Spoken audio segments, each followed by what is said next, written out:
বিসমিল্লাহিররহমানিররহিম। আসসালামু আলাইকুম। Hello guys, তোমরা সবাই কেমন আছো? আশা করি তোমরা সবাই অনেক অনেক ভালো আছো। আলহামদুলিল্লাহ, আল্লাহর অশেষ রহমতে আমরা অনেক ভালো আছি। গাইস, 2026 সালে যে একটা গাধা হইছি সেইটাই আজকের ব্লগে তোমাদের সাথে আমি শেয়ার করব। গাইস, মেয়ের একটা পছন্দের একটা ঘড়ি কিনতে গেছিলাম আজকে মার্কেটে। তো সেই ঘড়িটা নিয়ে কি কি কাহিনী হইলো সেটাই তোমাদের সাথে আজকে আমি শেয়ার করব। তো চলো গাইস, কি ঘটনা হয়েছে সেটা তোমাদের সাথে শেয়ার করি। বইটাই না এখানে আটকে রাখছিলাম। তো গাইস, তোমাদের সাথে শেয়ার করব যে ঘড়িটা কি কাহিনী হয়েছে। 2026 সালে সব গাইস গাধা হয়ে গেছি, একবারে গাধা। কেমন গাধা হয়েছে সেটাই তোমাদের সাথে আজকের ব্লগে শেয়ার করব। চলো চলো গাইস, এই যে দেখো তোমাদের সাথে শেয়ার করি কি হয়েছে। এই যে গেছিলাম মার্কেটে একটা জিনিস কিনতে, গতকালকে গেছিলাম। তো সেখানে যাওয়ার পরে আমার মেয়ের একটা ঘড়ি পছন্দ হয়েছে। ওই ভিডিওটা তোমাদের সাথে আমি শেয়ার করব। মার্কেটে গিয়ে কি কাহিনীটা হয়েছে এই দেখো, এই ঘড়িটা, এই যে এই ঘড়িটা আমার মেয়ের পছন্দ হয়েছে। দোকানে আরো অনেক ঘড়ি আছে কিন্তু সে সেটা নিবে না, সেগুলো কিছুই সে নিবে না, সে এই ঘড়িটাই নিবে। তো এই ঘড়িটা দেখো গাইস, এই ঘড়িটা আমার মেয়ে দোকানে পড়ছে, হাতে দিয়ে দেখছে তাকে কেমন লাগতেছে, তার এত পছন্দ হয়েছে সে ঘড়িটাই কিনবে। আমি একটু পড়িয়ে দিই, তারপরে ঘটনাটা তোমাদের সাথে শেয়ার করতেছি। তোমরা শুনলে গাইস কি যে বলবা। আমি তো গাধা গাধা, ঠিক আছে, আমি তো গাধাই, গাধা ধরো, আমি গাধা হইছি, সমস্যা নাই। কিন্তু ভাই দোকানদার ভাই কিভাবে উনি এত কত ঘড়ি সেল করে, উনি এই বিষয়টা জানে না যে এই ঘড়ি কি হয়েছে। তোমাদের আসল ঘটনাটা বলি। এই ঘড়িটার চার্জার খুঁজে পাচ্ছে না দোকানদার ভাইয়া। তো গতকালকে যখন গেছি তখনও সেই ভাইয়াটা এই ঘড়িটার চার্জার খুঁজে পাচ্ছে না। অনেক খোঁজাখুঁজি করেও ঘড়িটার চার্জার খুঁজে পাচ্ছে না। তো ভাইয়াটা বললো কি যে আপু, আপনি ঘড়িটা রেখে যান, কালকে আসেন, আমি চার্জার খুঁজে রেখে দিব। চার্জার যদি খুঁজে পাই তাহলে আমি আপনাকে কল করবো, রাতে কল করবো, আপনি কালকে এসে নিয়ে যান। তো ঠিক আছে, ভালো কথা। ঘড়িটা রেখে চলে আসছি, কিন্তু আমার মেয়েটার অনেক মন খারাপ হয়েছে। আমার মনিটা একদম মুখ গোমরা করে বসে ছিল। তো আমার তো ভালো লাগতেছে না, যতক্ষণ পর্যন্ত মনির হাসি মুখটা আমি না দেখবো ততক্ষণ পর্যন্ত আমার ভালো লাগবে না। তো আমার শুধু কখন রাত পোহাবে আর সকাল হবে আর আমি মনির জন্য ঘড়িটা আনতে যাব। তার এর মধ্যে ভাইয়া আবার রাতে আমাকে ফোন দিয়ে বলছে যে আপু, ঘড়িটার চার্জারটা পাইছি, তো আপনি কালকে চলে আসেন, আইসা ঘড়িটা নিয়ে যায়। আমি তো খুব খুশি, মনিও খুব খুশি। তো তো যাবো ঘড়ি আনতে, ঠিক আছে। মনি তো সকালবেলা রাতের বেলা আমাকে বলে শুইছে যে আম্মু, যেহেতু এক্সাম নাই, স্কুল নাই, একদম স্কুল বন্ধ, পরীক্ষা শেষ, তো সে পুরো ভ্যাকেশনে আছে। এখন তো প্রতিদিন রাতে সে আমাকে বলে ঘুমায় যে আমাকে কিন্তু ডাক দিবা না, 10টার আগে আমাকে ডাক দিবা না। ও মাই গড, সেই মনি সকালবেলা ঘুম থেকে উঠে বসে আছে, আম্মু যাবা না মার্কেটে, কিন্তু মার্কেট তো 10টার আগে খুলে না।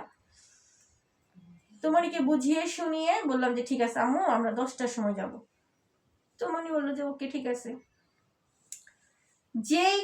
যেই বলা সেই কাজ, 10টা বাজে আমরা সোজা সুন্দর মা মেয়ে রেডি হয়ে চলে গেলাম মার্কেটে গিয়ে তো ঘড়িটা নিলাম। ও মা, না না না, মার্কেটে যাওয়ার পরে ভাইয়া ঘড়িটা খুঁজে পাচ্ছে না। কি একটা অবস্থা ভাই, ঘড়ি খুঁজে পাচ্ছে না। সে তন্ন তন্ন করে ঘড়ি খুঁজতেছে, কিছুক্ষণ পর ঘড়িটা পাইছে। না, ঘড়ি পায় নাই। সে যে আগের দিন যে ভাইয়াটা ছিল সেই ভাইয়াটা নাই, অন্য একটা ভাইয়া দোকানে। তো ওই ভাইয়াটা বলতেছে যে আপু ঠিক আছে, আপনি একটু দাঁড়ান, ও ঘড়িটা কোথায় রাখছে আমি তো জানি না, একটু খুঁজে দেখি। তো আমি বললাম যে ঠিক আছে তাহলে দেখেন।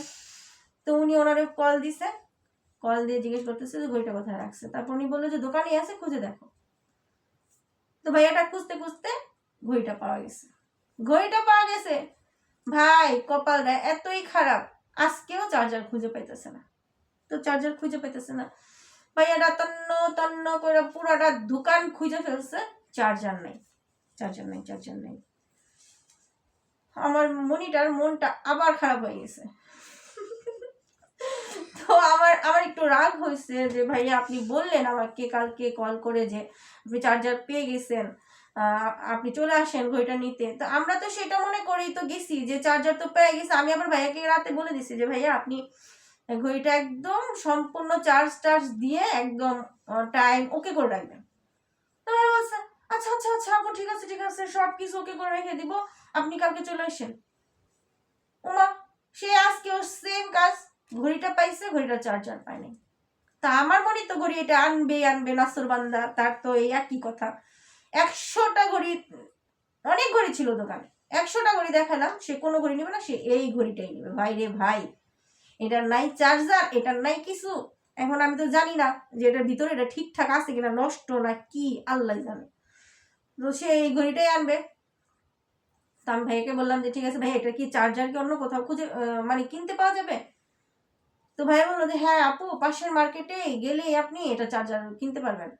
তো আমি বললাম যে ভাইয়া এটার চার্জার তাহলে কত টাকা নিবে?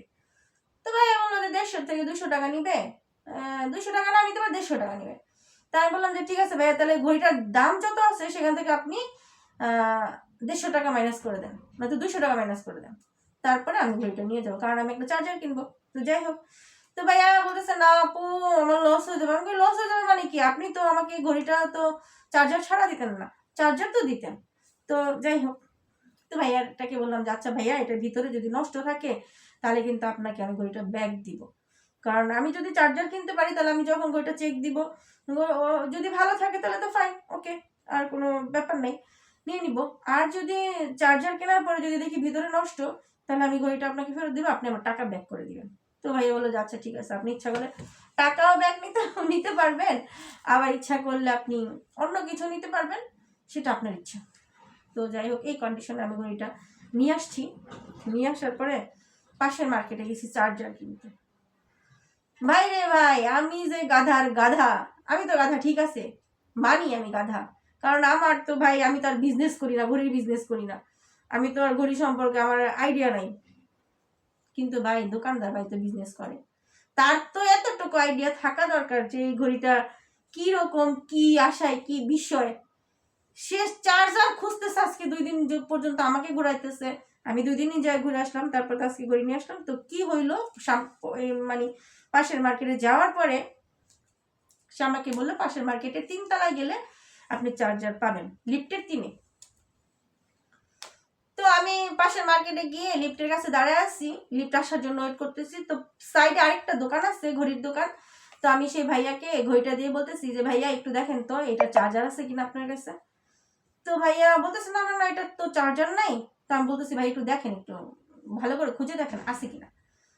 তো ভাইয়াটা এটা নিয়ে কি করলো সেটা বললে দাঁড়ান আপনাদেরকে দেখাইতেছি। কোন সাইডে জানি, এই সাইডে না, এই যে এই সাইডে, তো এই সাইডে তো নাকি এই সাইডে ছিঁড়াই ফেলবো, তাই না কোন সাইডে তাই জানি না ভাই, জানি তো না কোন সাইডে। এই সাইডে, এই সাইডে আমি তো বলতেই পারি না, কেমন ঘড়ির সিস্টেম ভাই, চার্জার নাকি এই জায়গায়। এই যে গাইস, এই যে দেখেন, এই যে দেখেন আপনাদের দেখাই, এইখানে নাকি চার্জার। এই যে চার্জার, দোকানদার ভাই এটা জানেই না যে এইখানে চার্জার। তো ওই ভাইয়াটা আমাকে বলতেছে আপু এই ঘড়ির চার্জার ঘড়ির সাথেই থাকে। আমি কই আল্লাহ রে আল্লাহ, 2 দিন পর্যন্ত ঘুরতেছি, দোকানদার ভাই জানে না ঘড়ির সাথেই চার্জার আছে। দেখেন কাহিনী, দেখেন কি একটা অবস্থা। সে ঘড়ির দোকান, ঘড়ির বিজনেস করে, ঘড়ির সাথে যে চার্জার আছে এরা সে জানেই না। ভাইরে ভাই, হ্যাঁ কি একটা অবস্থা। এই যে দেখেন গাইস, এই যে এখানে চার্জার, যে কোনো মোবাইলের চার্জার সাথে নাকি এটা দিলেই চার্জ হয়ে যাবে। মোবাইলে যে চার্জার আছে সেই মোবাইলের চার্জার দিয়ে এটাকে নাকি চার্জ দেওয়া যাবে। দেখেন, তো এই হইলো কাহিনী গাইস আজকে। তারপরে তো গাইস অনেক হ্যাপি লাগতেছে যে এটার মনে করেন এখন ওই ভাইয়াটাকে কি করবো গাইস, যে চার্জারের টাকাটা মানে ভাইয়ের কাছ থেকে নিয়ে আসছিলাম, ওই টাকাটা কি ভাইয়াকে ব্যাক দিব নাকি ব্যাক দিব না? গাইস অবশ্যই তোমরা কমেন্ট করে জানাবে যে টাকাটা চার্জার কেনার জন্য যে টাকাটা ভাইয়ের কাছ থেকে আমি কাটিং করে নিয়ে আসছিলাম সেই টাকাটা কি ভাইয়াকে ব্যাক দিব নাকি দিব না। গাইস তোমরা অবশ্যই কমেন্ট করে জানাবা। আর গাইস আমাদের চ্যানেলটা নতুন, তোমরা অবশ্যই আমাদের চ্যানেলটিকে সাবস্ক্রাইব করে দিবে আর বেল আইকনটি ক্লিক করে রাখবে যাতে নতুন নতুন সব ভিডিও তোমাদের কাছে আগে আগে চলে যায়। আর কি করতে হবে মনি বলো? লাইক করতে হবে, কমেন্ট করতে হবে, শেয়ার করতে হবে। তো গাইস তোমরা লাইক কমেন্ট শেয়ার করে দিও আর আমাদের পাশে থেকো, আমাদের সাথে থেকো, আমাদের জন্য দোয়া করো। আর গাইস এই যে আমার গায়ের ড্রেসটা দেখো, এই ড্রেসটা আমি নিজের হাতে মেক করেছি। এই সেলাই ভিডিওগুলো, এই 3 পিসের মেক করা ভিডিওগুলো আমি তোমাদের সাথে শেয়ার করব একটা একটা করে। তো গাইস তোমরা আমাদের সাথে থাকো। তো আজকে ভিডিও পর্যন্তই। আল্লাহ হাফেজ গাইস, আল্লাহ হাফেজ বলে দাও। আল্লাহ হাফেজ। আল্লাহ হাফেজ।